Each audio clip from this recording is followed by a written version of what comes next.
Quando o anime de Kumo-Jizu terminou, muita gente ficou com a sensação de que a história ainda estava apenas começando. E sinceramente, essa sensação estava completamente certa. Porque a parte mais absurda de Kumo-Jizu ainda nem chegou perto de ser animada. E o mais curioso é que muita gente que viu apenas o anime nem imagina o quanto a escala da obra muda depois disso.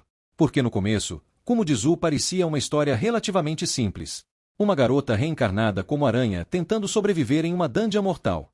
Só que existe um problema. A história cresce. E ela cresce de uma forma completamente insana. A pergunta é: o que acontece depois do anime para tantos leitores dizerem que a verdadeira história começa ali? No início da obra, quase tudo gira em torno da sobrevivência. Kumiko luta para não morrer, evoluir, descobre novas habilidades, enfrenta monstros cada vez mais perigosos. Tudo parece seguir uma estrutura relativamente comum de Isekai. Mas aos poucos começam a surgir pistas de que existe algo muito maior acontecendo. Principalmente quando a narrativa começa a mostrar outros personagens. Porque nesse momento Kumo-Jizu deixa de parecer apenas uma história de evolução. E começa a revelar algo muito mais perigoso. O mundo inteiro está quebrado. E quase ninguém percebe isso no começo. A primeira grande mudança acontece quando entendemos que o sistema daquele mundo não existe por acaso. Isso muda tudo. Até então parecia apenas um RPG normal. Níveis, skills, evoluções, status. Mas conforme a história avança, fica claro que o sistema é na verdade uma ferramenta criada para sustentar o próprio mundo. E aqui a escala explode. Porque agora a discussão já não é mais como Kumiko vai ficar mais forte. A discussão passa a ser: o que acontece quando esse sistema começa a falhar? E é nesse ponto que Kumo-Jizu começa a se transformar em algo completamente diferente do que o anime parecia ser. Porque Kumiko também muda. Muito. No começo, ela era apenas alguém tentando sobreviver.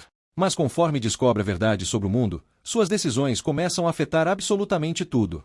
Guerras, nações, religiões, raças inteiras. E até o equilíbrio entre deuses.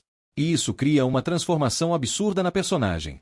Porque ela deixa de ser apenas uma protagonista tentando sobreviver. Ela passa a se tornar uma das existências mais perigosas daquele universo. E isso ainda está longe da parte mais insana. Um dos maiores choques da Light Novel é perceber quem realmente está controlando os acontecimentos. Porque durante muito tempo parece que vários eventos são coincidência. Mas não são.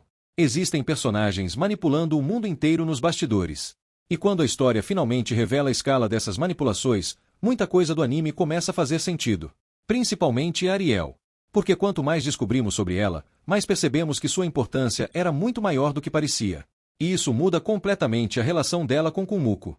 O que parecia apenas uma rivalidade estranha se transforma em algo muito mais complexo.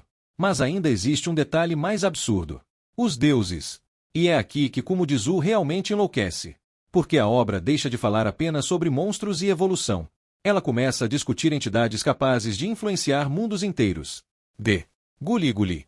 Sariel. Nesse ponto, a escala da história já está tão alta que o anime parece apenas o prólogo de algo muito maior. E isso muda completamente a percepção sobre Kumiko. Porque ela deixa de ser apenas uma garota inteligente sobrevivendo em uma dungeon. Ela começa a se aproximar de seres capazes de alterar o destino do próprio mundo. E quando isso acontece, a obra muda completamente de tom. Mas talvez a parte mais absurda seja perceber que várias pistas já estavam presentes desde o começo. Os saltos temporais. Os acontecimentos estranhos. Os comportamentos suspeitos. As diferenças entre os personagens. Tudo estava conectado. E quando a Light Novel começa a revelar essas conexões, a história ganha uma escala gigantesca. Porque o leitor percebe que Kumo-Jizu nunca foi apenas um anime sobre uma aranha ficando forte. Era uma história sobre um mundo à beira do colapso. E sobre personagens tentando impedir que tudo desmorone. Mesmo que para isso precisem destruir outras coisas no caminho. Então qual é a verdadeira parte insana que ainda não foi animada? A resposta não é apenas uma batalha. Nem uma transformação. Nem um power-up específico. É a mudança completa da escala da obra. O anime mostrou apenas o início da jornada de Kumiko. Mas a Light Novel transforma essa história em algo muito maior. Política. Manipulação. Deuses. Colapso mundial. Conflitos que afetam toda a existência daquele universo. E talvez seja exatamente por isso que tantos fãs dizem a mesma coisa depois de terminar a novel. Kumo-Jizu parecia apenas um isekai estranho. Até a história mostrar o quão absurda ela realmente era. E você? Acredita que Kumo-Jizu merece uma nova temporada? Ou acha que o anime nunca conseguiria adaptar corretamente a parte mais insana da obra? Deixe sua opinião nos comentários. E você? Acredita que Kumo-Jizu merece uma nova temporada? Ou acha que o anime nunca conseguiria adaptar corretamente a parte mais insana da obra? Deixe sua opinião nos comentários.